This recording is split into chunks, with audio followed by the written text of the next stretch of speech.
That said, I am pleased to report that the relationship between IPU, which is the Interparliamentary Union, and which is a global organization of national parliaments, and the SADC Parliamentary Forum is very strong. The forum contributes actively to the work of IPU with high level of representation at IPU assemblies, and our two organizations share a common agenda in many respects.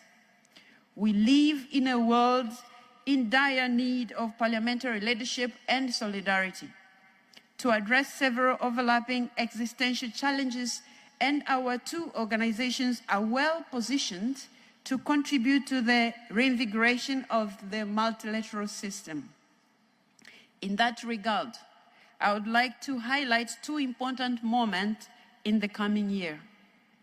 First, the United Nations Summit of the Future in September 2024, the expected outcome of which will be the Pact of the Future. The IPU and its members are lobbying hard to ensure that the role of parliaments in global governance is duly and prominently recognized in that pact, and I encourage you to support these efforts.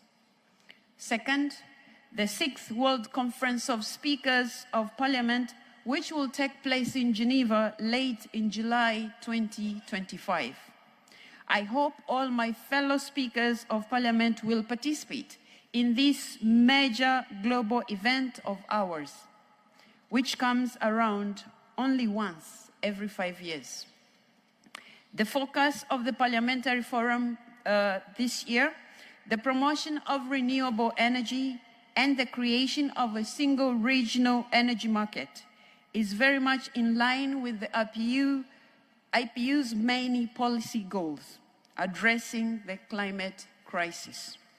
Universal access to clean and reliable energy is critical for sustainable development and inclusive economic growth. The realization of the Sustainable Development Goals and the Paris Agreement objectives will be greatly determined by our ability to swiftly transform our energy system into renewed ones. The climate crisis underscores the need for urgent action on energy. As parliamentarians, we recognize the imperative to act.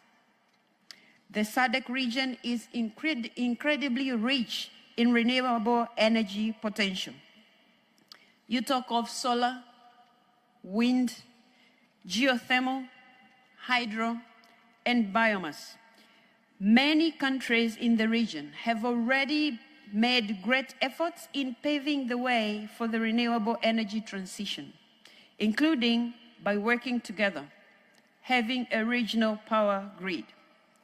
These partnerships form the backbone of successful action in the region. On behalf of the IPU, I applaud these initiatives.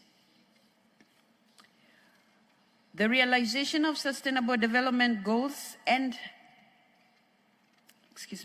dear parliamentarians, by joining forces, we can accelerate our efforts to ensure the energy systems benefit both people and the planet. We can make energy inclusive for all our citizens and support the renewable energy transition so that the Paris Agreement goals remain alive. We can utilize our legislative, budgetary, and oversight powers to make this a reality. Concretely, we can push our governments to submit more ambitious, nationally determined contributions when the next round of NDCs is due in 2025. I hope we can come together at COP29 later this year to share the progress we have made following this meeting in pushing the clean energy agenda.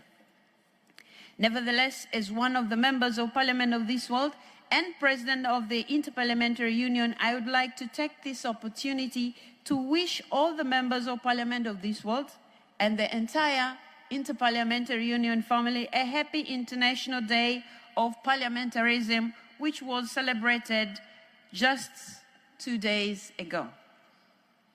Let us all use this forum today to reflect on our legislative, advisory, and oversight roles in tandem with ensuring our governments deliver to their clean energy commitments.